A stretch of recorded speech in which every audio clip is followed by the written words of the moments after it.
11টায় ঘর থেকে বাহির হয়েছি। তারপরে আপনাদের তো এলাকার যা রাস্তা, ওখানেই তো প্রায় 40 মিনিট 1 ঘন্টা খেয়ে গেল। তো যাই হোক, আপনারা যারা মেম্বারের দুদিকে আছেন, অনেকটা কষ্ট করে মাঠের ভেতরে হেঁটে এসেছেন, আর একটু কষ্ট করে সামনে দিকে আসেন, তাহলে সামনাসামনি কথা বলতেও ভালো লাগবে, আর এই সুন্দর মজলিসটা দেখতেও ভালো লাগবে। আর আমার আম্মা বোনেরা আপনারা যেমন দূরে আছেন, দূরত্ব বজায় রেখে আপনারা আপনাদের জায়গাতে বসবেন। বাপ ভাইরা মা বোনেদের থেকে দূরত্ব বজায় রেখে আপনারা মেম্বারের কাছে সামনের দিকে আগিয়ে এসে বসুন। সময়ের দিকে খেয়াল করুন, কেন আসরের নামাজ আছে। আমার দুটোই উঠার কথা, সেখানে 2:40 বেজে গেছে। 4:30টায় আসরের নামাজ হবে, তাহলে 1 ঘন্টা 50 মিনিট সময়, এর মধ্যে দুটো কথা বলবো। আপনারা যদি কথা বলেন তাহলে তো আলোচনা করতে বড় অসুবিধা হবে। অত্যন্ত গ্রাম্য এলাকার মানুষ আপনারা, আসা যাওয়াও খুব কম, অনেক কষ্টের মধ্যে দিয়ে আপনারা এই দুনিয়াতে জীবন যাপন করছেন। কিন্তু আজকে দুঃখের বিষয়, আপনাদের ধর্ম নিয়ে বেঁচে থাকাটাও আজকে বড় বিপদের জায়গায় এসেছে। বর্তমান পরিস্থিতিকে সামনে রেখে গুটি কতক কথা আপনাদের কাছে আলোচনা করব।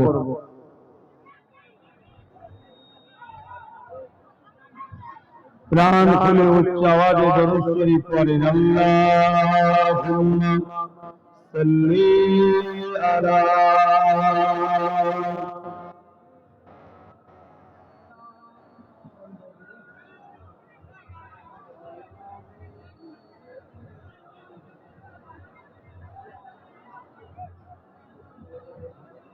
আমাদের এই সোশ্যাল মিডিয়ার ভাই, আপনারা যা করবেন তাড়াতাড়ি করে বসে যান, জানি আপনাদেরও প্রয়োজন আছে, কিন্তু বেশিক্ষণ তো সময় দেওয়া যাবে না।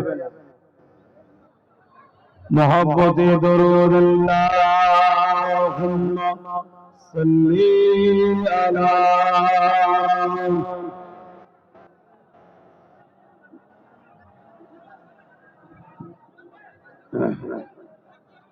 জোরে জোরে পড়ে, ওয়ালা আলি সাইয়্যিদিনা।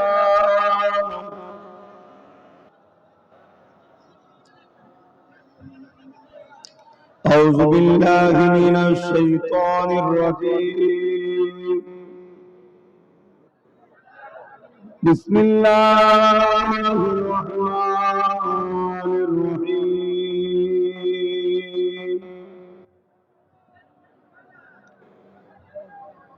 قال الله تعالى في كلامه المجيد والفرقان الحميد.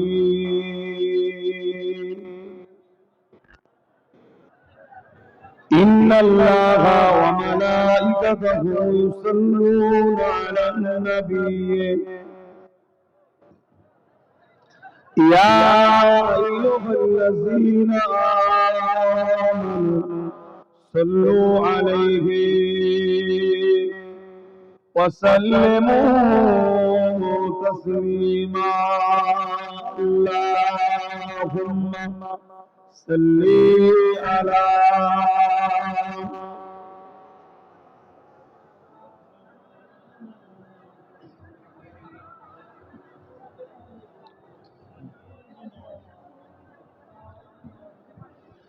اللهم صل على سيدنا مولانا محمد وعلى آل سيدنا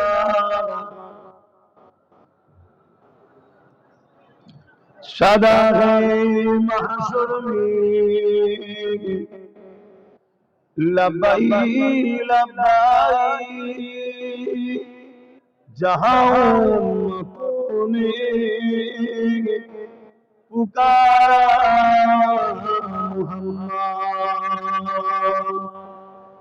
सदा है महशर में लब्बाई लब्बाई जहां उम्मतों ने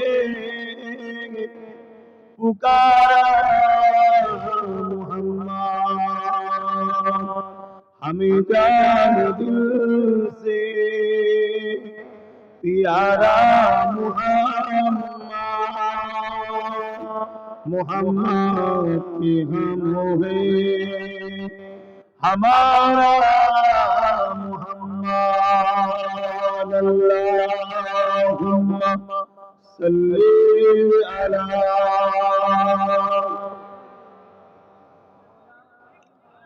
আপনারা দাঁড়িয়ে না থেকে বসেন যখনই বসে আল্লাহ ও রাসূলের ভালোবাসায় বসে আল্লাহুম্মা সাল্লি আলা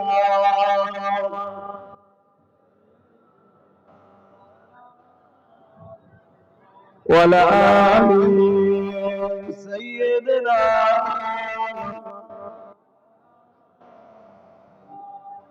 मददगार जिसी का रसूले खुदा हो उसे और उम्मत का परवाह किया है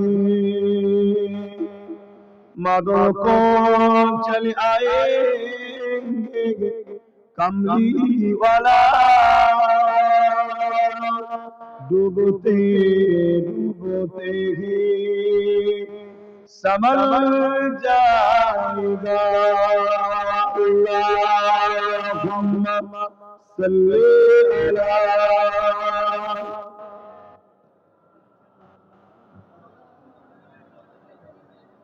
वला आली सय्यदना कलमे ला इलाहा इल्लल्लाह ला इलाहा इल्लल्लाह मुहम्मदुर रसूलुल्लाह हस्बी रब्बी जल्लल्लाह मा फी कल्बी खैरुल्लाह नूर मुहम्मद सल्लल्लाह हक ला इलाहा जुर जुर ला इलाहा इल्लल्लाह ला इलाहा इल्लल्लाह ला इलाहा इल्लल्लाह मुहम्मदुर रसूलुल्लाह अल्लाहुम्मा सल्ली अला मौलाना मुहम्मद आमीन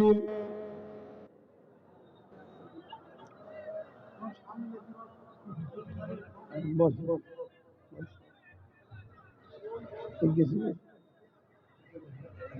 तो बोले सामने जाए ना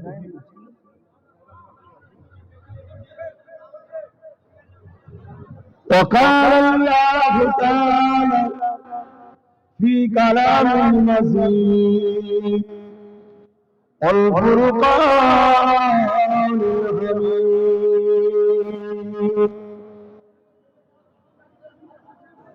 وما خلقت الجن والإنس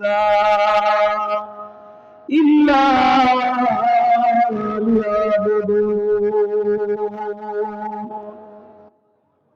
উপস্থিত হাজিরান মজলিস আমার আব্বাজানেরা আমার নওজোয়ান তরুণীরা যুবকেরা আমার পর্দানিশিনা আম্মা জানেরা, বোনেরা, ছোট ছোট বাচ্চারা, উলামা হযরত, হাফিজে কুরআন, নামাজি, মুত্তাকি, পরহেজগার, ইমাম সাহেব বোনেরা, আল্লাহ পাকের দরবারে শুকরিয়া, আজ আমরা হরিমন গ্রামে কোরআন সুন্নাহর আলোচনার মাহফিলে আল্লাহ আমাদেরকে আসার তৌফিক দিয়েছেন, বলি আলহামদুলিল্লাহ। মনে রাখবেন, এই পৃথিবী আমাদের জন্য চিরস্থায়ী নয়। এই বেশটা কম। এই পৃথিবী আমাদের জন্য চিরস্থায়ী নয়। আজ আছি, কাল চলে যেতে হবে। যারা এসেছে সবাই এক এক করে চলে গেছে, কেউ চিরস্থায়ী থাকবে না। আল্লাহ কিছু দিনের জন্য আমাদেরকে পাঠিয়েছে এই দুনিয়ায়, ইল্লা লিয়াবুদুন, আল্লাহর দাসত্ব করার জন্য। জুড়ে বলুন সুবহানাল্লাহ। কিন্তু এই পৃথিবীতে যুগে যুগে আল্লাহর পক্ষে থাকার জন্য হাজারো সমস্যার সম্মুখীন হতে হয়েছে, হাজারো বাধা, হাজারো জুলুম, হাজারো অত্যাচার সহ্য করতে হয়েছে। আজ নতুন করে আবার পৃথিবী জুড়ে ইসলাম ও কোরআন, দিন ইসলামের উপরে নতুন করে আবার একটা অত্যাচার, জুলুমের স্টিম রোলার চালু হয়েছে। তাম পৃথিবী জুড়ে অত্যাচার শুরু হয়েছে। কখনো আমরা দেখি কেউ ফিল্মের মাধ্যমে আমার নবী পাক সাল্লাল্লাহু আলাইহি সাল্লামকে অপমান করার ষড়যন্ত্র করছে। কোন জায়গায় কোন দেশে শুনেছি কার্টুন তৈরি করে আমার নবী পাক সাল্লাল্লাহু আলাইহি ওয়াসাল্লামকে অপমান করার চেষ্টা করছে। আমি জানি আকাশে চাঁদ উঠলে দেখবে একদল কুকুর আছে চাঁদের দিকে মুখ করে ঘেউ ঘেউ করে। এতে চাঁদের কি কোনো অসুবিধা হয়? তাম পৃথিবীর কুকুর যদি এক জায়গায় হয়ে আকাশের দিকে মুখ করে চাঁদের দিকে ঘেউ ঘেউ করে, এতে চাঁদের কিছু যায় আসে না। ওই চাঁদটাও হলো আমার রাসূলুল্লাহর গোলাম। জোরে বলুন সুবহানাল্লাহ। আরো জোরে বলা যাবে না সুবহানাল্লাহ? তাহলে মানবরূপী কুকুরগুলো যদি আমার নবী পাকের পিছনে, আমার নবী পাকের বিষয়ে ঘেউ ঘেউ করে, এটা আমার নবীর কিছু যায় আসে না। কিন্তু আমরা যে ভালোবাসি, আমাদের এই ভালোবাসার ইজহার দেখানো দরকার আছে না? আজকে নতুন করে আবার কোরআনের বিরুদ্ধে, ইসলামের বিরুদ্ধে, আল্লাহ ও রাসূলের বিরুদ্ধে নানা রকম কথা শোনা যাচ্ছে, চারিদিক জুড়ে হচ্ছে। একদল মিডিয়া, তারা সর্বসময় মিডিয়ার দোকান খুলে বসে আছে। তাদের যেন ইসলামের বিরুদ্ধে কথা না বললে ভাত হজম হবে না। এভাবে দিন রাত তারা ইসলামের বিরুদ্ধে মিথ্যা মিথ্যা কথা বলে। যদি জানতাম বাবা সত্যি বলছি আলাদা কথা, মিথ্যা প্রচার করে তাদের দুনিয়ার দোকান টিকাবার জন্য। তবে এখানে একটা কথা বলবো, খুব গুরুত্ব দিয়ে শুনবেন। যুগে যুগে ইসলামের দুই শ্রেণীর মানুষ সব থেকে বড় দুশমন হয়েছে। এর মধ্যে অনেক উলামা ভাইরা, অনেক তুলাবা ছাত্র ভাইরাও আছে, মেম্বারও অনেক আলেম উলামারাও রয়েছে। হয়তো সবাই হক কথা বলতে সাহস পায় না, কিন্তু নিরিবিলি নির্ঝুমে জিজ্ঞেস করে দেখবেন আমার কথাটা ঠিক বললাম না ভুল বললাম। ইসলামের দুই শ্রেণীর মানুষ সর্বসময় ইসলামের বিরোধী করেছে, চলো আরো বিরুদ্ধে ছিল। এক শ্রেণী হলো জালিম শাসক। শুনছেন? এক শ্রেণী কারা? জালিম শাসকরা ইসলামের বিরোধী করেছে। আর এক শ্রেণী হলো ধর্মের নামে যারা ভণ্ডমির দোকান খুলে বসে তারা। এরা ইসলামের সবথেকে বেশি বিরোধী করেছে। এটা নতুন নয়, যুগে যুগে চলে আসে। আজ আমরা দেখছি মসজিদের উপরে হামলা, মাদ্রাসার উপরে হামলা, চারিদিক জুড়ে মুসলমান দেখলেই যেন জঙ্গি জঙ্গি ভাব। দাড়ি টুপি থাকলে কোরআন পড়লে যেন মনে হয় জঙ্গি। অথচ প্রকাশ্য আমার পশ্চিম বাংলায় দেখলাম দুজন রেল লাইনে বোম রেখে রেল উড়িয়ে দিবার প্ল্যান করলো, তাকে ধরে জামিন করে দিল। আর মুসলমান দেখলে ধরে নিয়ে যে 10 বছর 15 বছর পরে বলবে আমাদের সমঝোতা ভুল হয়েছে। এই 10-15 বছর এই মুসলমানের লাইফটা নষ্ট হয়ে গেল।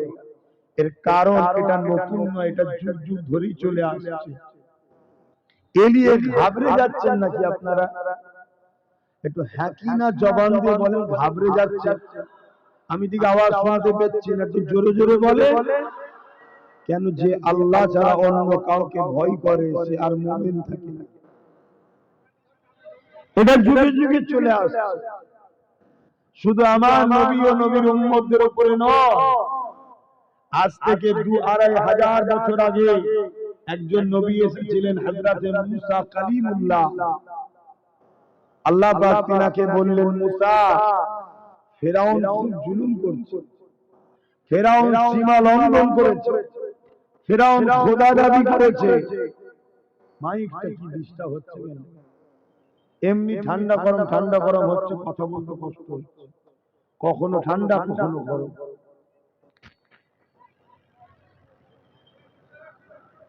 হ্যাঁ, তার গন্ডগোল হয়ে গেছে।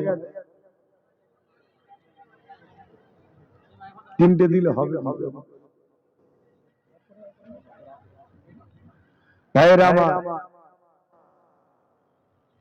ফেরাউন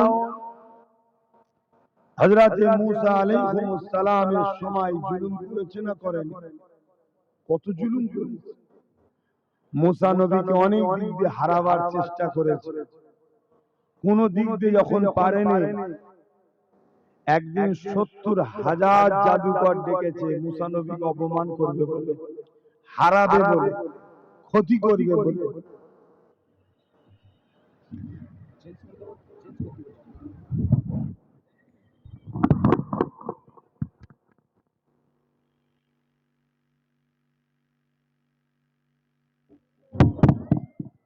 হযরতে মুসা আলাইহিস সালাম আল্লাহ পাকের হুকুমে থাক দুনিয়া, বাঙালির অভ্যাস শুধু কাটি দিবে, হাতের কাছে যা থাকে টুকুস টুকুস। এখানে বাঙালি বলতে আবার হিন্দু মনে করবেন না, কেন কিছু লোক মনে করে বাঙালি মানে হিন্দু না, যারা বাংলা ভাষায় কথা বলে। কথা বুঝে আসছে? সে বাঙালি মুসলমান হোক আর বাঙালি যে কোনো ধর্মেরই হোক, বাঙালিদের একটা অভ্যাস আছে, হাতে কিছু থাকলে সেটা সব সময়। হযরতে মুসা আলাইহিস সালাম আল্লাহ পাকের হুকুমে ফিরাউনের দরবারে গেল।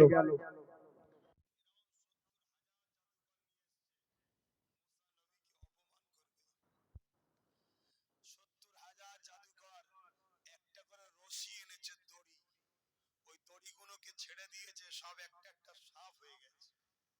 শুনছেন তো? সাফ হয়ে গেছে। মুসা আলাইহিস সালামের হাতে একটা লাঠি ছিল, হুজুরও ওই লাঠিটা ছেড়েছে, সঙ্গে সঙ্গে ওই লাঠিটাও সাফ হয়ে গেছে। জোরে বলুন সুবহানাল্লাহ। আর ওই 70,000 জাদুকরের যে দড়িগুলো সাফ হয়েছিল, ওগুলোকে সব ধরে ধরে খাচ্ছে। কিন্তু এখানে একটা বোঝার বিষয় আছে, জাদুকর দড়ি ছেড়েছে, সাফ হয়েছে, মুসা নবী লাঠি ছেড়েছে, বড় একটা সাফ হয়েছে। এই দৃশ্যটা দেখে 70,000 জাদুকর সঙ্গে সঙ্গে মুসা আলাইহিস সালামের দিকে উঠে এসে মুসা নবীর হাতে হাত দিয়ে ঈমানের কালেমা পড়ে মুসলমান হয়ে যায়। জোরে বলুন সুবহানাল্লাহ, আরো জোরে বলুন সুবহানাল্লাহ। কারণ কি? কারণটা কি? আপনারাও তো দড়ি ছেড়েছেন, সাফ হয়েছে, আর মুসা নবী লাঠি ছেড়েছে, সাফ হয়েছে। কারণটা কি? ওই সকল জাদুঘররা বলেছিল, এ দুনিয়ার মানুষেরা আমরা দড়ি ছিঁড়েছি, সাপ হয়েছে, হাকিকাতে কিন্তু দড়িটা দড়ি আছে, মানুষের চোখে ধোঁকা দেওয়া হয়েছে, মানুষ দেখছে ওগুলো সাপ হয়েছে, কিন্তু দড়ি বদল হয়নি, দড়ি দড়ি রয়েছে, রশি রশি রয়েছে। কিন্তু অবাক হয়ে যাচ্ছি, মুসা নবী যে লাঠিটা ছেড়েছে, ওই লাঠিটার লাঠি না, সত্যিকারের একটা বড় সাপ হয়ে গেছে। জাদু আর মুজিজার মধ্যে পার্থক্য বুঝলেন? মুজিজা মানুষের চোখকে ধোঁকা দিয়ে, জাদু মানুষের চোখকে ধোঁকা দেয়, অরিজিনাল অরিজিনালি থাকে, মানুষ ডুপ্লিকেট দেখে। আর মুজিজা হলো হাকিকাতেই সেটা চেঞ্জ হয়ে যায়। এই ৭০,০০০ জাদুঘরকে নিয়ে এসেছিল মুসা নবীকে অপমান করার জন্য, কিন্তু তারাই মুসা নবীর হাতে হাত দিয়ে কলেমা পড়লেন। জোরে বলেন সুবহানাল্লাহ। মুসলমান ঘরের ছেলেমেয়েরা, তরুণেরা, বাপেরা যুগে যুগে ইসলামের বিরুদ্ধে জালিমরা অত্যাচার করেছে। দুই শ্রেণীর মানুষ প্রধান শত্রু ইসলামের যুগে যুগে হয়েছে। এক শ্রেণীর মানুষ যারা অত্যাচারী শাসক, ইসলামের বিরুদ্ধে লেগেছে, কেননা ইসলাম জালিমদের বিরুদ্ধে লড়াই করার হুকুম দিয়েছে। তাই জালিম শাসকেরা সর্বসময় ইসলামকে মিটাবার চেষ্টা করেছে। আর এক শ্রেণীর মানুষ হলো ধর্মগুরু সেজে ধর্মের দোহাই দিয়ে মানুষকে অধর্মের দিকে নিয়ে যায়, তারা ইসলামের সবথেকে বড় দুশমন হয়েছে। এই যুবকেরা এই লড়াইটা যুগে যুগে চলে আসতে লেগেছে। আমার নবী পাক যখন দুনিয়ার জমিনে আসলেন, আল্লাহ নবী যখন নাই কথা বলতে লাগলেন, ইনসাফ ইনসানিয়াতের কথা বলতে লাগলেন, গরিবের পক্ষে কথা বলতে লাগলেন, অসহায়ের পক্ষে কথা বলতে লাগলেন, মুসলিমের পক্ষে কথা বলতে লাগলেন, ইতিমের পক্ষে কথা বলতে লাগলেন। এই নওজওয়ানেরা ওই সময় যারা জালিম শাসক ছিল, আবু জেহেল, উতবা, সাইবা, আবুল আস, এরা আমার নবী পাকের বিরুদ্ধে লেগে গেল। আমার নবী পাককে আবু জেহেল অনেক কষ্ট দিয়েছে, অনেক দিক দিয়ে জুলুম অত্যাচার করেছে। এমনও দিন গেছে আল্লাহ নবী সিজদায় পড়ে গেছে, নবী পাকের পিঠে পচা দুম্বার বাড়ি পর্যন্ত চাপিয়ে দিয়েছে। আমার নবী পাক নিঃশ্বাস নিতে পারে না, মাথা তুলতে পারে না। হে নবীর উম্মত, তুমি নবীকে মানবে, আল্লাহকে মানবে, তোমার উপরে জুলুম হবে না, এটা কি করে তুমি মানো? তোমার আমার উপরে জুলুম হবে না? হবে না? হকের পক্ষে থাকলে জুলুম হবে, এ নিয়ে মন খারাপ করলে হবে না। একটাই কথা মনে রাখতে হবে, আল্লাহ আমাদেরকে পরীক্ষা নিচ্ছে, ওই পরীক্ষায় ধৈর্যের সাথে, হিকমতের সাথে আমাদেরকে পাস করতে হবে। জোরে বলেন সুবহানাল্লাহ।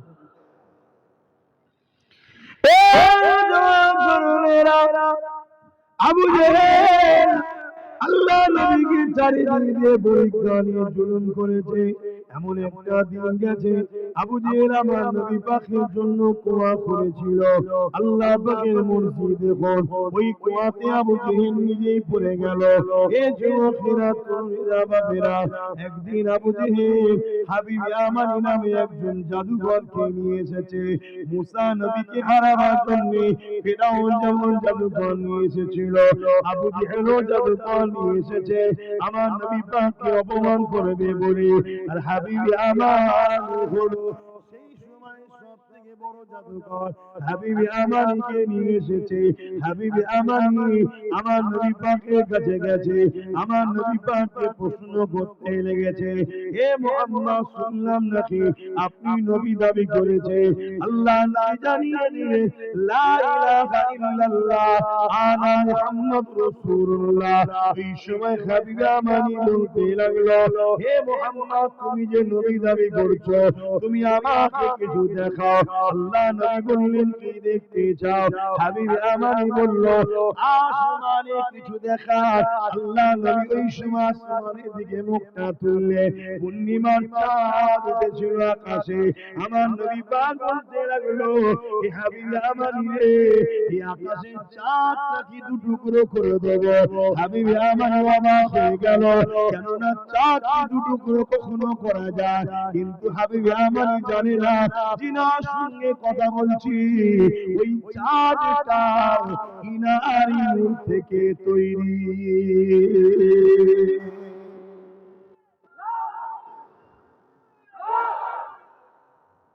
খুব মন দিয়ে শুনবেন, কথা বলতে হয়তো কষ্ট হচ্ছে কিন্তু কথাগুলো কি শুনুন। হাবিব আমানি আর কোনো উত্তর দিচ্ছে না, কেন তার মুখের বোল হারিয়ে গেছে। চাঁদ দু টুকরো করবে বলছে, এটা কি করে হয়? আর হাবিব আমানি ছিল তৎকালীন সময় পৃথিবীর সবথেকে বড় জাদুকর। তাই হাবিব আমানি জানে জাদু জমিনের উপরে চলে, আসমানে নয়। তাই প্রশ্নটা নবীকে আসমানের বিষয়ে করেছে। মুহাম্মদ রাসূল যদি আসমানে কিছু দেখায় তাহলে হাবিব আমানি জানবে ইনি জাদুকর নয়, ইনি নবী। কারণ নবীদের পাওয়ার সব জায়গায় চলে। জাদুকর দুনিয়াতে মানুষকে ধোঁকা দেয়, চোখে মানুষকে তার ধোঁকা দিয়ে তাকে ভুল দেখায়। তাই রাসূল যখন বললেন চাঁদটা দু টুকরো করব, হাবিব আমানি তো অবাক, যেটা কি করে হতে পারে। আল্লাহ নবী আর কোনো কথা না বলে আসমানের দিকে আঙুলটা তুলে চাঁদের দিকে ইশারাটা যখন করলো, সঙ্গে সঙ্গে আমার নবী পাকের ইশারা পাওয়ার সাথে সাথে চাঁদ যে নবী পাকের উম্মত, নবী পাকের যে গোলাম, ওই গোলামের পরিচয় দিতে লাগলো। এ যুবকেরা, আমরাও নবীর উম্মত দাবি করি, আমরাও নবীর গোলাম দাবি করি, কিন্তু কারো হাতে যদি একটা অস্ত্র দিয়ে বলা হয় তোমাকে পুরো নিজের গর্দান কাটতে হবে না, কলিজা খানা বার করে দিতে হবে না, নবী পাকের প্রেমে শুধু একটা উংলি কেটে দেখাও, আমরা কতজন পারবো? এই যুবকের অবাক বিষয় শোনো, আকাশের চাঁদটা আমার নবী পাকের ভালোবাসায়, নবী পাকের গোলামিতে নিজেকে দু টুকরো করে দিয়েছিলেন। আরো শুধু দু টুকরো হয়ে গেছে নয়, এক পানি পাহাড়ের এই মাথাতে আর এক পানি পাহাড়ের ওই মাথাতে মধ্যরাত পর্যন্ত চাঁদটা দাঁড়িয়ে ছিল।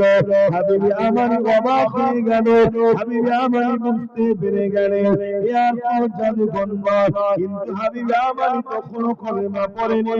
এদিকে আবু জেহেল বলতে লেগেছে, ও হাবিবি আমানি দেখেছো মুহাম্মদ কত বড় জাদুকর, তাহলে আমার রাসূলুল্লাহর বিরুদ্ধে মিথ্যা প্রচার যারা করে তাদেরকে আবু জেহেল বলা হয়। সেদিন বড় আবু জেহেল করেছিল, আজকে ছোট খাটো আবু জেহেল এই জমিনের উপরে আছে না নাই? দাড়িওয়ালা সেজেও আবু জেহেল আছে না নাই? টুপি পরেও আবু জেহেল আছে না? আবার প্যান্ট শার্ট পরেও আবু জেহেল আছে। এক কথায় যারা আমার নবীর বিরুদ্ধে কথা বলে, মন্তব্য করে, তারা আজকের আবু জেহেল। বুঝতে পারছেন? হাবিবি আমানি কিন্তু তখনও কলেমা পড়েনি। হাবিবি আমানি আমার রাসূলকে বলছে যে মুহাম্মদ বলতে পারবেন যে আমার অন্তরে একটা কষ্টদায়ক কথা আছে, কথাটা কি? শুনছেন যুবকরা? শোনো, কেন সামনে বিরাট বড় লড়াইয়ের দিন আসছে। এই লড়াইয়ে জিততে গেলে সিনার পাওয়ার লাগবে। পৃথিবীতে চারটে পাওয়ার আছে, চারটে। কটা? কথা বলো। চারটে। ম্যান পাওয়ার, মানি পাওয়ার, মাসুল পাওয়ার, ম্যান্ডেট পাওয়ার।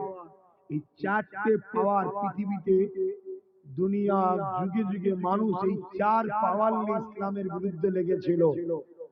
আর মুমিনদের সিনাতে, নবীর গোলামদের, আল্লাহর দাস দাসীদের সিনাতে আল্লাহ একটা পাওয়ার দিয়েছে, যে পাওয়ারটা হলো ঈমানের পাওয়ার। জোরে বলুন সুবহানাল্লাহ। এই চার পাওয়ার যুগে যুগে ঈমানের পাওয়ারের কাছে নিশ্চিহ্ন হয়েছে। জোরে বলুন সুবহানাল্লাহ। তার একটা ছোট্ট নমুনা বলে যাচ্ছি। আজ দীর্ঘ বছর ধরে পুরো পৃথিবীর সুপার পাওয়ার গুলো ইসরায়েলের সাথ দিচ্ছে, আর ছোট্ট একটা প্যালেস্টাইন তার মোকাবেলায় লড়াই করছে। যাদের হাতে পারমাণবিক শক্তি আছে, যাদের কাছে ট্যাঙ্কার আছে, মিসাইল আছে, বোম বন্দুক রয়েছে, তাদের মোকাবেলায় প্যালেস্টাইনবাসী ইট নিয়ে, পাথর নিয়ে, চামড়া দিয়ে লড়াই করছে। কিন্তু খেয়াল করে দেখুন, পৃথিবীর সুপার পাওয়ার গুলো মার খেয়ে পিছিয়ে যাচ্ছে, প্যালেস্টাইনবাসীকে নত এখনো করতে পারে না। জোরে বলুন সুবহানাল্লাহ। আর চিৎকার করে বলুন সুবহানাল্লাহ। আল্লাহু আকবার। কেননা এদের কাছে চার পাওয়ার আছে, ম্যান পাওয়ার এদের কাছে আছে।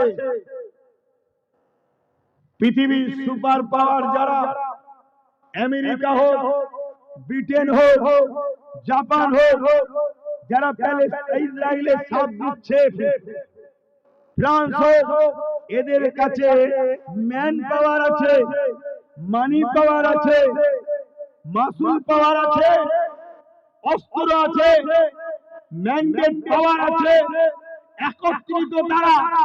কিন্তু প্যালেস্টাইনবাসীর কাছে ম্যান পাওয়ার নেই, মানি পাওয়ার নেই, অস্ত্র পাওয়ার নেই, মাসুল পাওয়ার নেই, ম্যান্ডেট পাওয়ার নেই। কিন্তু প্যালেস্টাইনবাসীর হৃদয়ে আল্লাহ ও রাসূল রয়েছে, তাই তাদের মোকাবেলায় এরা পরাজিত হয়ে পিছুতে বারবার বাধ্য হচ্ছে। জোরে বলুন সুবহানাল্লাহ। মনে রাখবেন, আমি এজন্যই বুঝাচ্ছি, পৃথিবীতে যুগে যুগে যুগে যুগে ইসলাম ও ইসলামের অনুসারীদের উপরে হাজারো দিক দিয়ে জুলুম করেছে, জালিম। কিন্তু আলহামদুলিল্লাহ তারা মিটে গেছে, ইসলাম আজও হু হু করে বাড়ছে। জোরে বলুন সুবহানাল্লাহ। আমেরিকার বুশ চেষ্টা করেছিল আমেরিকা ইসলামকে মুছে দেওয়ার জন্য। সে কোন মুসলমানকে আর ভিসা দিত না। আমেরিকার বুশ চেয়েছিল আমেরিকাতে ইসলামকে রাখব না, কিন্তু আমার আল্লাহ, ওই বুশেরই একটা কন্যা ছিল, পুত্র সন্তান ছিল না, কন্যা সন্তান ছিল।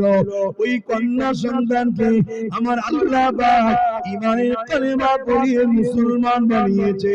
শুধু মুসলমান নয়, ওই কন্যাটাকে হাফেজাও বানিয়ে দিয়েছে। যারা কোরআনকে ব্যান করতে চেয়েছিল, তাদের ঘরের কন্যাকে আল্লাহ কোরআনের হাফেজা বানিয়েছে। বলুন সুবহানাল্লাহ।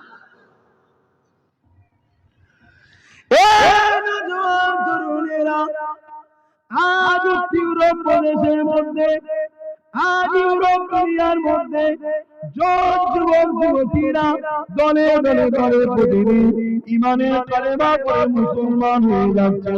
কেননা তারা আমার নবী পাকের জীবনী পড়ছে, আমার নবী পাকের আদর্শ দেখছে, আমার নবীর লাইফস্টাইল দেখছে, আমার নবীর সমাজ ব্যবস্থা, আমার নবীর জীবন ব্যবস্থা, আমার নবীর অর্থনীতি, আমার নবীর ধর্মনীতি, আমার নবীর পরিবেশী নীতি, আমার নবীর সম্প্রীতি নীতি, আমার নবীর মানব বন্ধন নীতি, আমার নবীর রাজনীতি, আমার নবীর রাষ্ট্রনীতি, টোটাল নবী পাকের জীবনীকে আমেরিকা, ব্রিটেন, জাপান, এইভাবে দুনিয়ার যুবক যুবতীরা রিসার্চ করতে লেগেছে। যারা রিসার্চ করতে করতে দেখছে আমার রাসূলের মতো কেউ আসেনি আর আসবে না, এই তাদের ঘরে যুবক যুবতীরা দলে দলে দলে দলে ঈমানের কালিমা পড়ে মুসলমান হয়ে যাচ্ছে। আরো তাই তারা উঠে পড়ে লেগেছে ইসলামকে বদনাম করার জন্য। সমস্ত মিডিয়া তাদের হাতে, শুনছেন তো নাকি? তারা মিডিয়ার দ্বারা ইসলাম সম্বন্ধে মিথ্যা মেসেজ ছড়াচ্ছে, যাতে করে তাদের ঘরের ছেলেরা মুহাম্মদ রাসূলকে না ভালোবেসে ফেলে, ইসলামকে না অ্যাকসেপ্ট করে নেয়। শুনছেন তো নাকি? চেষ্টা চালাচ্ছে, কখনো জিহাদের বিরুদ্ধে, কখনো ইসলামের বিভিন্ন কর্মকাণ্ডের বিরুদ্ধে কোরআনের আয়াতকে বিকৃত করে আগে পিছুর কথা না বলে তারা বিভিন্নভাবে মিথ্যা প্রচার চালাচ্ছে এবং তারা চাইছে ইসলামকে মুছে দিবা। আপনারা বলুন, ইসলামকে কখনো কেউ মুছতে পারবে? জোরে বলুন। হয়তো আমাদের ক্ষতি হতে পারে, ওটাও আমাদের দোষে হবে, কিন্তু ইসলামকে মুছে দিতে কেউ পারে না, পারবে না। আল্লাহ নবী যখন মক্কার দিকে দাওয়াত দিয়েছিল, নবী তাকে আবু জেহেল অত্যাচার করেছিল। এমনও দিন গেছে আল্লাহ নবীকে পাহাড়ে গেছে পাতা ফল মূল খেয়ে জীবন ধারণ করে থাকতে হয়েছে। আল্লাহ নবী নবী নবী একটা করে মানুষ আমার নবী পাকের পিছনে লেগেছে, আমার নবী পাকের উপর জুলুম করেছে, এবং অপর দিকে একটা করে মানুষ আমার নবী পাকের হাতে হাত দিয়ে ঈমানের কালিমা পড়ে মুসলমান হতে লেগেছে। এই দেখে আবু জাহেল সহ্য করতে পারে না, এই তারা প্রধান পরিকল্পনা করে দিল মুহাম্মদ রাসূলকে কতল করে দিতে হবে। নাউযুবিল্লাহ মিন যালিক। কিন্তু আমার নবী পাককে কতল করার সাহসটা কে নেবে? কে দায়িত্বটা নেবে? এই মিটিংয়ে ওমর ফারুক বসেছিল, তখন তিনি ইসলামকে কবুল করেনি। তিনি উঠে দাঁড়িয়ে বললেন, হে আবু জেহেল, আমি পারবো, তবে এর বিনিময়ে তুমি আমাকে কি দেবে?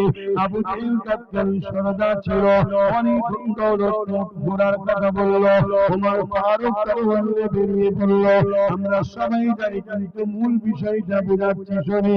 হে যুবকেরা, ওমর ফারুক দরবার সময় বলেছিল, হে আবু জেহেল, তুমি যা দেবে বলেছো ওই জিনিসগুলোকে রেডি করে রাখো, কেননা কাল সূর্য উঠবে, মুহাম্মদ আর সূর্যকে দেখতে পাবে না, তার শরীর থেকে আল্লাহকে আলাদা করে দেওয়া হবে। আবু জেহেল ভেবেছিল মুহাম্মদকে অবশ্যই ওমর প্রতিশোধ নিতে পারবে, কেন ওমর ফারুক এত ক্ষমতাশালী ছিল, সে যা কথা দিত তাই পালন করত, তার মোকাবিলায় কেউ দাঁড়াতে পারত না। এই ওমর ফারুক আগিয়ে গেল, যাবার সময় বলেছিল, হে আবু জেহেল, 39 জন কালেমা পড়েছে, 40 জন আর হবে না। হে যুবকেরা, তরুণেরা, পাকিস্তানের মধ্যে আলোচনা শুরু হয়ে গেছে। ওমর এত বড় রাজি মানুষ, ওমর এত বড় ক্ষমতাশালী মানুষ, সে বলেছে 40 আর হতে দেব না। কিভাবে আমার আল্লাহ জানিয়ে দেয়, আমার ফেরেশতারা চিন্তা করো না, চিন্তা করো না, আমি আল্লাহ তোমারকে যেতে দাও, ওকে 40 বানিয়ে দেব। আরে বলে বলুন সুবহান।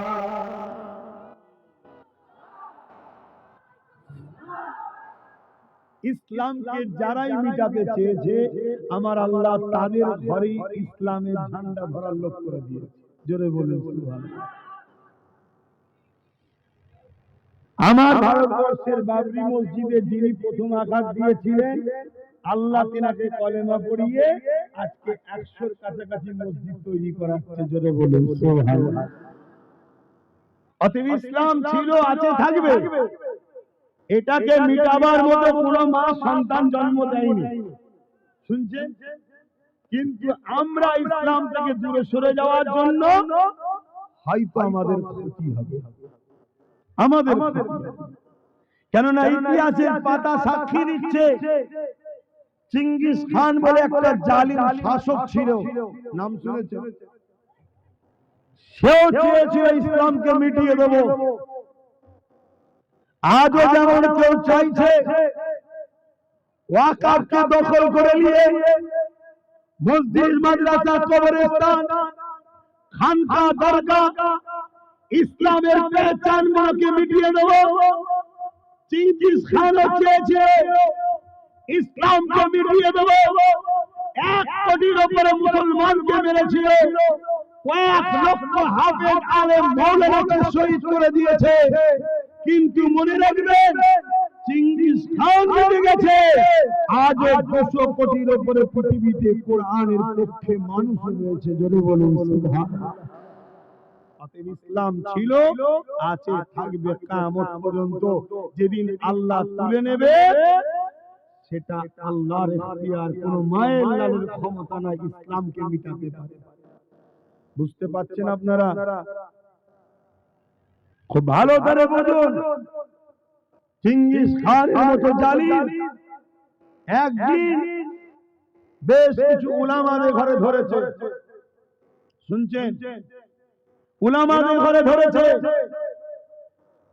ধরার পরে তাদেরকে 3টে কাতারে লাইন দিয়েছে, 3টে কাতারে। আর জাল্লাদকে বলছে এক এক করে কল্লা উড়িয়ে দাও। আরে সন্ত্রাস তো ইরা, জঙ্গি তো ইরা, কোরআন ও সুন্নাহর বিরুদ্ধে যারাই কথা বলে তারা হলো পৃথিবীর সবথেকে বড় সন্ত্রাস ও জঙ্গি, ঠিক না বেটি? তো ভাইরা আমার, চেঙ্গিস খান এভাবে হুকুম করলো, এই আলেমদের ঘরে একটা একটা করে কতল করছে। তো প্রথম লাইনে একজন বুজুর্গ মানুষ ছিলেন, আলেম, একটু বুজুর্গ আলেম, বয়স্ক আলেম। তিনি এই দৃশ্যটা দেখে একটার পর একটা আলেমের কল্লা কাটা হচ্ছে, তাই পিছন কাতারে চলে গেছে। চেঙ্গিস খান দেখেছে, কিছু বলেন। প্রথম কাতারে সব কটার কল্লা উড়িয়ে দেওয়া হলো। দ্বিতীয় কাতারের আলেমদের ঘরে আবার কল্লা উড়ানোর হুকুম দিল চেঙ্গিস খান। জাল্লাদ একটার পর একটা কল্লা উড়াচ্ছে। যুবক শোনো, ইসলাম এমনি এমনি আসেনি, অনেক ত্যাগ স্বীকার করতে হয়েছে। কিন্তু আজকে তোমাদের ভুলের কারণে, তোমাদের অন্যায় করার কারণে, তোমাদের সামান্য ভিক্ষা লিবার কারণে আজকে আমার ভারতবর্ষ, পশ্চিম বাংলাতে ইসলামের বিরুদ্ধে আওয়াজ হচ্ছে। এটা তোমার আমার দোষ। আজকে যেখানে কোরআনের মাহফিল হচ্ছে, যারা হক হককে কথা বলার মান উলামা, তাদের মাহফিলগুলোতে বাধা দেওয়া হচ্ছে। আজকে মাদ্রাসাগুলোকে টার্গেট করা হচ্ছে। যারা হকের পক্ষে কথা বলে তাদেরকে টার্গেট করা হচ্ছে। কেন? এর জন্য দোষী আমার কওমের মানুষ আমরা। টার্গেট যারা করছে তাদেরকে আমরাই মারপিট করে ক্ষমতায় এনেছি। কথা ভুল বলছি নাকি? অতএব জবাব কিন্তু আল্লাহর কাছে দিতে হবে। তো চেঙ্গিস খান দ্বিতীয় লাইনের উলামাদের ঘরে কতল করার হুকুম দিল। একটার পর একটা কতল যখন করছে, ওই বুজুর্গ উলামাটা, তিনি প্রথম কাতার থেকে দ্বিতীয় কাতারে চলে গিয়েছিলেন, উনি তৃতীয় কাতারে চলে গেলেন।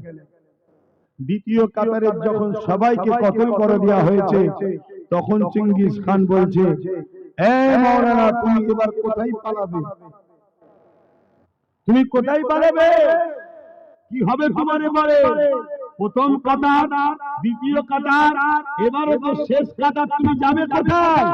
ওই উলামা বলছে, আমার আল্লাহ আমার জন্য জোরে বলেন সুবহানাল্লাহ। আরে জোরে বলে সুবহানাল্লাহ। এই রকম টাইমে, এরকম সময়ে মুখ দিয়ে আল্লাহ আছে বিশ্বাস, একেই বলা তো ঈমানদার, একেই তোমার ঈমানদার। চেঙ্গিস খান রেগে গিয়ে হুকুম করলো, কতল করো। শুধু হুকুমের কথাটা বেরিয়েছে, হঠাৎ করে চেঙ্গিস খান যে ঘোড়ার উপরে ছিল, ওই ঘোড়া ছুটতে শুরু করেছে। ছুট খ্যাপা টাইপের ছুট, এদিকে লাপায় ওদিকে লাপায়, কোনোভাবে থামছে না। খোদার যখন মার হয়, পৃথিবীর কেউ ঠেকাতে আর পারে না। জাল্লাদ সহ যত সৈন্য সামন্ত ছিল, চেঙ্গিস খানের ঘোড়াকে থামাবার জন্য সবাই ছুটেছে, কিন্তু এই ঘোড়াকে কোনোভাবে থামাতে পারে না। একটা সময় চেঙ্গিস খানের পা ফসকে গিয়ে এক পা ঝুলেছে, আর এক পাতে ফসকে গিয়ে জমিনে পড়েছে। এই মাথা জমিনে লাগছে। একটা একটা পাথরে আঘাত হচ্ছে, কখনো চোখ বেরিয়ে যাচ্ছে, কখনো ঘিলু বেরিয়ে যাচ্ছে, এভাবে ছিন্ন বিচ্ছিন্ন হতে হতে হতে যতক্ষণ না চেঙ্গিস খান মরেছে ওই ঘোড়াটা দৌড়ানো বন্ধ করেনি। যখন মরে গেছে তখন ঘোড়া দাঁড়িয়েছে। বেশক আল্লাহ আছে, আজও আছে, বলুন সুবহানাল্লাহ। আল্লাহ আছে না নেই? কিন্তু সেই আল্লাহর উপরে ভরসা করতে হবে। আসুন, এখনো সময় আছে, তওবা করুন। নিজের কারবার, ব্যবসা বাণিজ্য, নিজের পছন্দনীয় দল সব এক জায়গায় রাখুন। ততদিন পর্যন্ত লেনদেন থাকবে যতদিন পর্যন্ত তারা আমার ইসলামের বিরুদ্ধে কথা না বলবে। আর যখন ইসলামের বিরুদ্ধে কথা বলবে, সে যেই হোক, তার থেকে নিজেকে দূরে সরিয়ে রাখার নাম হলো ঈমান। জোরে বলুন সুবহানাল্লাহ। ভাইরা আমার বন্ধুরা, এ নবীরা প্রেমিকেরা, আল্লাহ নবীর উপরে বারবার জুলুম দিয়েছিল, ওমর ফারুক রাদিয়াল্লাহু দিল।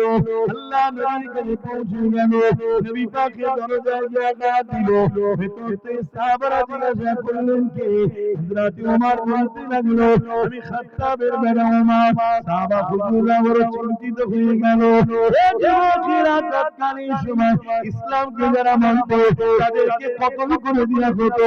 আজও যেমন আমার ভারতবর্ষের দিকে বিভিন্ন জায়গায় মুসলমানদের করে টার্গেট করে গুলি করা হচ্ছে, মুসলমানদের করে টার্গেট করে হত্যা করে দেওয়া হচ্ছে। মাওলানা লীগের নামে মুসলমানদেরকে মেরে দেওয়া হতে লেগেছে। তৎকালীন সময়েতে আবু জেহেল উতবা সাইবা যারা কলেমা পড়েছে তাদেরকে বিভিন্নভাবে জুলুম করে হত্যা করেছে। কখনো সাহাবা হুজুরকে গরম বাড়ির উপরে শুইয়ে দিয়ে বুকের উপরে বাড়ি পাথর চাপিয়ে দিয়েছে। ওই বাড়ি পাথর চাপিয়ে দিয়ে বলেছে, হে মুহাম্মদকে ছেড়ে দাও, আল্লাহকে ছেড়ে দাও। সাহাবা হুজুররা এই গরম বাড়ির উপরে পিঠ পুড়ে যেতে লেগেছে। বুকের উপরে ভারী পাথর নিঃশ্বাস নিতে পারছে না। এত কষ্ট সহ্য করার পরও সাহাবা হুজুররা বলেছে, আশহাদু আল্লা ইলাহা ইল্লাল্লাহ ওয়া আশহাদু আন্না মুহাম্মাদান আবদুহু ওয়া রাসূলুহু। এই কষ্ট সহ্য করতে করতে আল্লাহকে ডাকতে সাহাবা হুজুররা দুনিয়া জমিন থেকে ইন্তেকাল হয়ে গেছে। তথাপি আল্লাহ নবীকে তিনারা ছেড়ে দেয়নি। হে নওজওয়ানেরা, তরুণেরা, যুবকেরা, আজ আমরা 500,000 টাকাতে ইসলামের দুশমনের কাছে বিক্রি হয়ে যায়, কোরআনের দুশমনের কাছে বিক্রি হয়ে যায়, মাদ্রাসার দুশমনের কাছে বিক্রি হয়ে যায়। মনে রাখবে, আমার আল্লাহ তাদের হাতে তোমাকে আমাকে শেষ করে দেবে। মসজিদ ছিল আজ থাকবে, কোরআন ছিল আজ থাকবে, কি করে থাকবে যদি আমরা না থাকি? তো থাকবে কি করে? মনে রাখবেন, এই ভারতের জমিন নয়, পৃথিবীর জমিনে আল্লাহ নতুন প্রজন্ম তৈরি করবে, তাদেরকে তৈরি করবে। তাদের বাপ দাদা ইসলামের কেউ ছিল না, অথচ তাদের ঘরে ঘরে ঘরে ইমানের কলেমা পড়িয়ে দিয়ে মসজিদের মুসলিম বানিয়ে দেবে, কোরআনের প্রতি হাফেজ বানিয়ে দেবে। এই যুবকেরা ইতিহাস এটাই গাওয়া দিতে লেগেছে। কেননা যুগে যুগে দেখেছি যারা ইসলামের বিরুদ্ধে লেগেছে, আমার আল্লাহ পাক তাদের পরিবার থেকে, তাদের সমাজ থেকে দলে দলে মানুষকে ইসলামের দিকে ঢুকিয়ে দিয়েছে।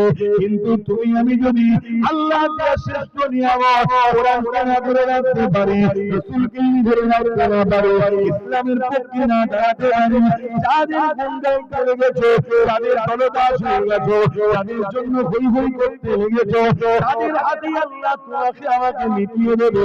আল্লাহর জন্য আমার আল্লাহ পাক তিনি যথেষ্ট।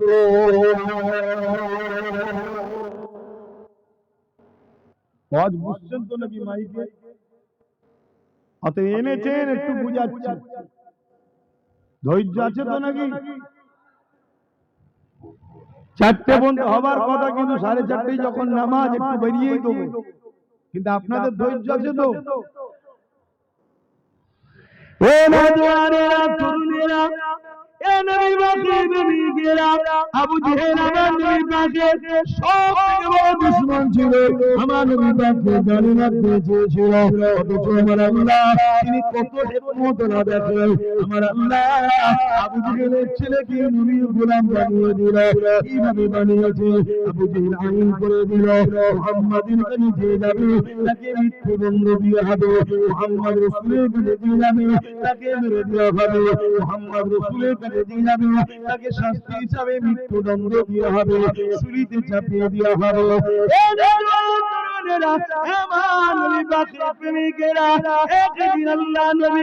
একটা রাস্তা দিয়ে আসতে লেগেছে, অপর দিক থেকে আবু জেহেলের ছেলে ইকরামা আসতে লেগেছে। আমার রাসূলুল্লাহকে ইকরামা যখন দূর থেকে দেখতে পেয়ে যায়, আমার নবী পাকের দিকে ছুটে গিয়ে ইকরামা আমার নবী পাককে বুকের মধ্যে জড়িয়ে ধরে।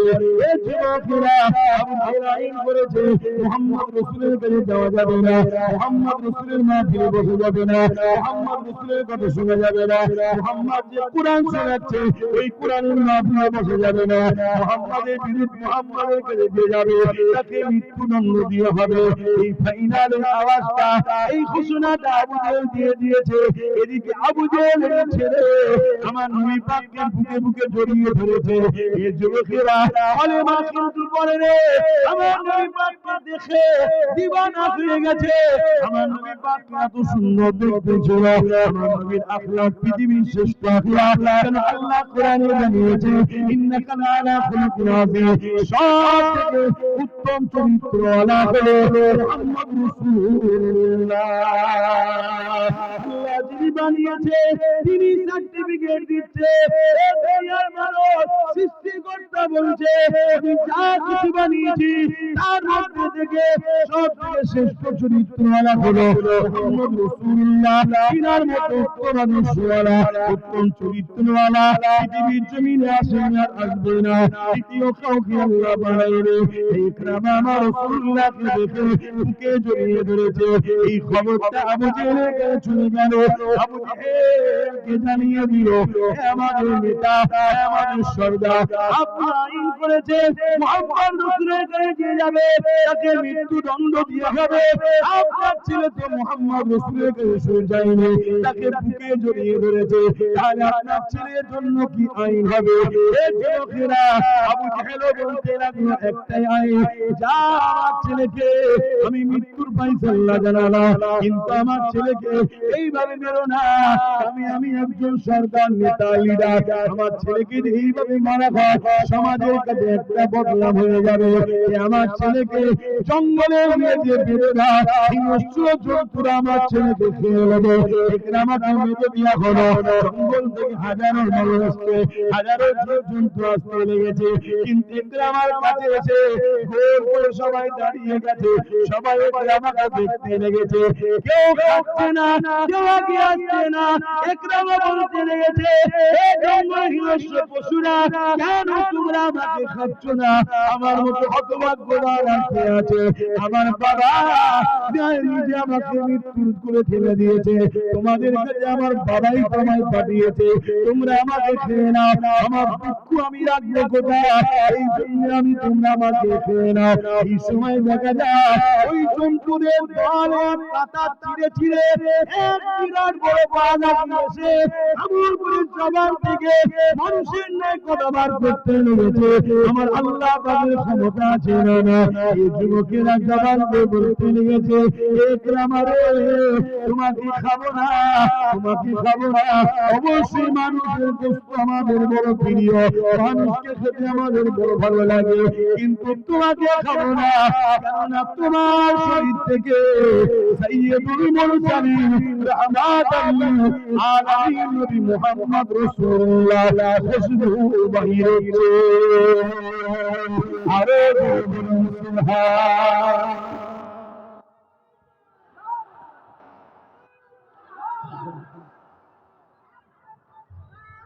আল্লাহ। ভেবে দেখেন আমার নবীকে একবার জড়িয়ে ধরেছে, তখন সে ঈমান আনে না। এখনো আমরা ঈমানদার তো নাকি? আমরা যদি নবীর সুন্নতকে জড়িয়ে ধরতে পারি তাহলে আমাদেরকে কি জঙ্গলের বাঘ খাবে? আর জোরে বলে না খাবে। ইতিহাস তার গাওয়া দিয়েছে না দেয়নি? এক কথা বলেন, আপনারা সব দাদা হুজুরের সিলসিলার অনুসারী তো নাকি? একটু হাত তুলে দেখাবেন। মাশাআল্লাহ, সবাই সবাই মাশাআল্লাহ, আলহামদুলিল্লাহ। যাক, আরো অনেক হক সিলসিলা আছে, কিন্তু দেখে খুশি হলাম যে আমরা সবাই এক পীরের মুরিদ। আমাদের সবার মুর্শিদ মুজাদ্দিদ জামান দাদা হুজুর পীর কেবলা। জোরে বলুন সুবহানাল্লাহ। যিনি নবীর বংশের উজ্জ্বল নক্ষত্র একটা। জোরে বলুন সুবহানাল্লাহ। হ্যাঁ, তো ভাইরা আমার, তিনারই নওয়াজ সাহেবজাদা নাজমুস সাআদাত সিদ্দিকী নওয়াজ হুজুর পীর কেবলা, জানেন তো নাকি? তিনি জঙ্গলে চলে গিয়েছিলেন। জঙ্গলে গিয়ে আল্লাহর ইবাদত করছিলেন। আর উনি যখন ঘরে আসছিলেন, বাঘের পিঠে করে চেপে চেপে ঘরে এসেছিলেন। জোরে বলুন সুবহানাল্লাহ। আরো জোরে বলুন না সুবহানাল্লাহ। আচ্ছা, এটা কেন নবী বংশের আওলাদের কথা? দাদা হুজুরের কোন মানে স্নিয়ত নবীর বংশের আওলাদ। আব্দুল মোমেন, সুফি আব্দুল মোমেন সাহেব নাম শুনেছেন না? দাদা হুজুর একজন খলিফা ছিলেন। দাদা হুজুর একজন খলিফা। তিনি কিন্তু প্রতাপ চন্দ্র সেন প্রথম নাম ছিল, অন্য ধর্মে জন্ম হয়েছে, কিন্তু আমার দাদা হুজুর রহমাতুল্লাহ আলাইহির মেসেজ শুনে ইসলামের উপরে তিনি আকর্ষিত হয়ে ঈমানের কালেমা পড়েছিলেন। যিনি বড় কামেল আল্লাহর ওলি হয়েছেন, তিনাকে যখন দাদা হুজুর বললেন, যাও বাবা, তুমি জঙ্গলে গিয়ে আল্লাহর ধ্যানে মগ্ন হও, ইবাদত করো, যাও, আমি হুকুম করলাম, যাও। তিনি যখন জঙ্গলে গেলেন, বিশাল এক বাঘ ওনাকে খাবার জন্য আগিয়ে আসছে। উনি তখন বলতে লাগলেন, এই জঙ্গলের বাঘ, শোনো, আমি তুমি হলে তো ছোটবেলার রাস্তা খুঁজে পেতাম, আর না হয় অজ্ঞান হয়ে ফিট হয়ে পড়ে যেতাম। হ্যাঁ, জঙ্গলের বাঘ, শোনো, আমার পীর হলো জবানের মুজাদ্দিদ আবু বকর সিদ্দিক। তিনি আমাকে পাঠিয়েছে আল্লাহর দাসত্ব, এখানে ইজেকের আজগার মুরাকাবা মুশাহিদা করতে। যদি আমি তোমার রিজিক হয়ে থাকি তো খাও, কিন্তু মনে রেখো আমি আল্লাহর দাসত্ব করতে এসেছি। জোরে বলুন সুবহানাল্লাহ। পুষা বিড়াল যেমন গায়ে গা ঘষে, তিনার জীবনী পড়ুন, লেখা আছে পুষা বিড়াল এসে তিনার গায়ের কাছে এসে বাঘটা গা ঘষে তিনার পাশে বসে যায়। জোরে বলুন সুবহানাল্লাহ। উনি ইবাদত করতে লাগলো। দীর্ঘ সময় চলে যাচ্ছে, দিন চলে যাচ্ছে, রাত চলে যাচ্ছে, খাচ্ছে না। বাঘ একটা শিকার করে নিয়েছে, ওনার সামনে পা মারছে জমিনে। এই মানুষটা খাচ্ছে না কেন? পা মারছে জমিনে। উনি চোখ খুললেন, দেখলেন বাঘ শিকার করে এনেছে। উনি বললেন, এটা আমার জন্য হালাল নয়, এটা তোমার খাদ্য, তুমি খাও। সে নিয়ে আবার জঙ্গলে চলে গেল। জোরে বলুন সুবহানাল্লাহ। কথা মাথায় ঢুকছে? আবু জেহেলের ছেলে ইকরামা নবীকে জড়িয়ে ধরেছে, নবীর খুশবু গা থেকে বাহির হচ্ছে। জঙ্গলের বাঘেরা বলছে খাওয়া যাবে না, আর এদের দিলে নবীর প্রেম আছে। জঙ্গলের বাঘ বলছে খাওয়া যাবে না। জোরে বলুন সুবহানাল্লাহ। আর যত বড় ভিআইপি হোক আর লাট সাহেব হোক, যার দিলে নবী নেই, চলো না দাদা দিদি দেখি একবার জঙ্গলে। দাদা বুঝছেন না, বোঝেন না? একবার চলো না। কথা মাথায় ঢুকছে না, ঢোকে না? হ্যাঁ, তারা আবার আমাদের সঙ্গে পাল্লা নিচ্ছে। যারা বাঘের সামনে দাঁড়াতে পারে না, তারা পাল্লা নিচ্ছে নবীর গোলামদের সাথে। কথা মাথায় ঢুকছে? আর একটা কথা শুনবেন, হ্যাঁ, বসিরহাটের বড় মৌলানা আল্লামা রুহুল আমিন সাহেব নাম শুনেছেন? হ্যাঁ, দাদা হুজুর সুন্দরবন জঙ্গলের ভেতর দিয়ে জলসায় যাচ্ছে। অনেক ছোট ছোট গ্রাম থাকে না, থাকে না?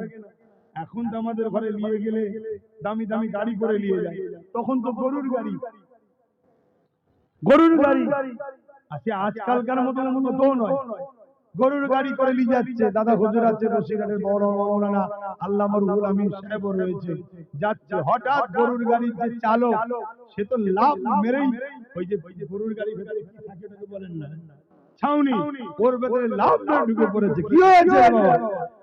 হুজুর দুটো বাঘ সামনে, গরু তো লাফালাফি শুরু করে দিয়েছে। দাদা হুজুর রহমাতুল্লাহ আলাইহি আল্লামা রুহুল আমিন সাহেবকে বার করলেন, এই বাবা রুহুল আমিন মুখটা দেখাও না বাবা, একটু দেখাও। রুহুল আমিন সাহেব মুখটা দেখিয়েছে। দাদা হুজুর ভেতর থেকে বলছে, তুই জঙ্গলের বাঘ, আর রুহুল আমিন হলো আবু বকরের বাঘ। জোরে বলুন সুবহানাল্লাহ। দুটো বাঘ দুদিকে লাভ মেরে পালিয়েছে। জোরে বলুন সুবহানাল্লাহ।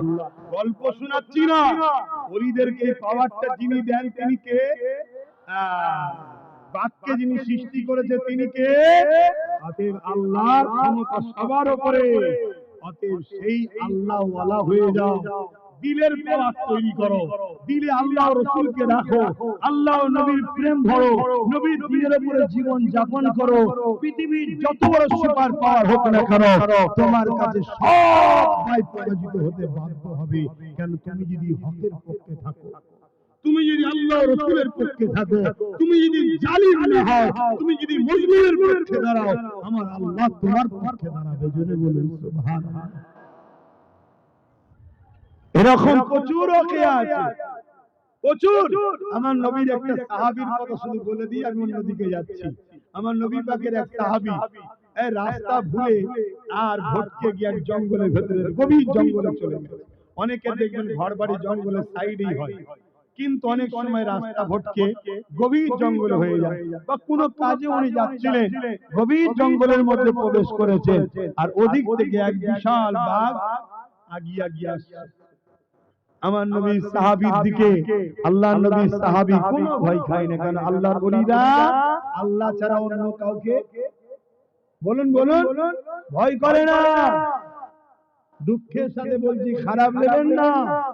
আজকে কিছু আমাদের আলেম, উলামা, ইমাম, পীর সাহেব, পীরজাদা, মুফতি সাহেব শাসকের ভয় হক কথা বলছেন।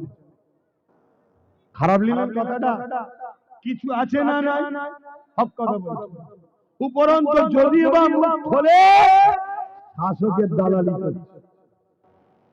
কথাটা কি খারাপ লেগে গেল? হায় হায়, আপনি কোরআনের পক্ষে কথা বলবেন না, আপনি হাদিসের পক্ষে কথা বলবেন না, আপনি মসজিদের পক্ষে বলবেন না, আপনি মাদ্রাসার পক্ষে বলবেন না। আমি তো বলছি না কারো উপর আপনি জুলুম করুন, কেন ইসলামের জুলুমের রাইট নাই, কিন্তু দেশের সংবিধান তো আপনাকে রাইট দিয়েছে। আপনি আপনার কোরআন নিয়ে, আপনার ধর্ম নিয়ে, আপনার মসজিদ নিয়ে, আপনার মাদ্রাসা নিয়ে, আপনার দিল নিয়ে আপনি বেঁচে থাকবেন, রাইট আছে। কিন্তু আজ আপনি মুখ খুলতে পারছেন না, অথচ আমার ঘরে নিরীহ ছেলেগুলোকে জঙ্গি বলে, সন্ত্রাস বলে, নির্দোষ লোককে তুলে নিয়ে চলে যাচ্ছে। কারো মুখে কথা আছে? কেন বলতে ভয় খাচ্ছে। দুই ধরনের ভয়। এক ভয় হচ্ছে যদি আমাকে টার্গেট করে, দ্বিতীয় ভয় কি আমার সঙ্গে যে খাতিরটা আছে, যেখান থেকে কিছু পায়, ওটা যদি বন্ধ হয়ে যায়। কি গো, আমার কথা কষ্ট হচ্ছে? তাহলে বলুন আমি অন্যদিকে লাইন ঘুরিয়ে দিচ্ছি। হ্যাঁ, আমার নবী পাকের সাহাবী কোনো ভয় করেনি, বাঘ আগিয়ে আসে। আমার নবী পাকের সাহাবী বলছে, আল্লাহ সৃষ্টি মখলুক বাঘ, আমি নবী পাকের সাহাবী, আমি নবী পাকের ঘরের খেদমত করি। যদি তুমি আমাকে খেয়ে ফেলো তো কার নবীর ঘরের খেদমতটা কে করবে, কাজগুলো কে করবে? আমি রাস্তা ভুলে গেছি। শোনেন, অবাক বিষয়, অবাক। নিজে যেমন আমরা মানুষের হাত ধরে রাস্তা দেখিয়ে দিই, বাঘ লেজ দিয়ে নবী সাহাবীর হাতকে পেঁচিয়ে টেনে টেনে রাস্তা দেখিয়ে দিয়েছে। জোরে বলুন সুবহানাল্লাহ, আরো জোরে বলুন সুবহানাল্লাহ। যা গদি আলোচনা যাচ্ছি না, ইকরামা দেখলো না, উপরন্ত তার দড়ি রশিকে কেটে দিয়ে ইকরামাকে ছেড়ে দেয়া হলো। ইকরামা যখন ঘরে চলে এলো, আবু জেহেল দেখে অবাক হয়ে গেল। সবাই আবার বলতে লেগেছে, এ আমাদের সর্দার লিডার নেতা, ইকরামাকে মৃত্যুদণ্ড দেয়া হবে না, হবে না। আবু জেহেল বলল, আমি আমার আইনের উপরে পারফেক্ট দাঁড়িয়ে আছি। হে আমার অনুসারীরা, ইকরামাকে নিয়ে যাও, গভীর সাগরে নিয়ে যে দূর কোথায় খুঁজে নিয়ে যে ফেলে দিয়ে যাও।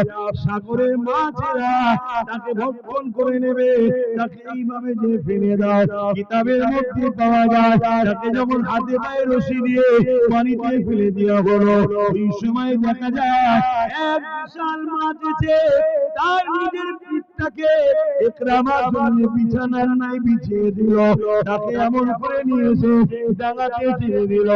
ইকরামা এই দৃশ্যগুলো দেখে আমার নবী পাকের দিওয়ানা হতে লাগলো। আর দেরি করতে পারলো না, ইকরামার ঘরে গিয়ে আমার নবী পাকের কদমে গিয়ে ঈমানের নূরের কলেমা পড়ে মুসলমান হয়ে যায়।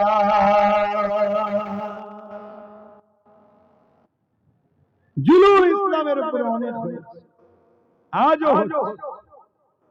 কিন্তু মনে রাখবেন, যারা জুলুম করেছে তারা জালিম শাসক বা ধর্মের নামে যারা ভণ্ডামি করে, তারা এই দুই শক্তি সবথেকে বেশি ইসলামের পিছনে লেগেছে। কিন্তু এদেরকে সর্বসময় যারা মোকাবেলা করে কামিয়াবি হয়েছে, তাদেরকে আল্লাহ যে শক্তি দিয়েছিল ওই শক্তিটা সিনার শক্তি। জোরে বলুন সুবহানাল্লাহ। মনে রাখবেন, জীব জন্তুদেরকে আল্লাহ শক্তি দিয়েছে শরীরে। জীব জন্তুদের শরীর শক্তি কোথায়? শরীরে। হাতির শক্তি কোথায় বলুন? হাতির শক্তি শরীরে।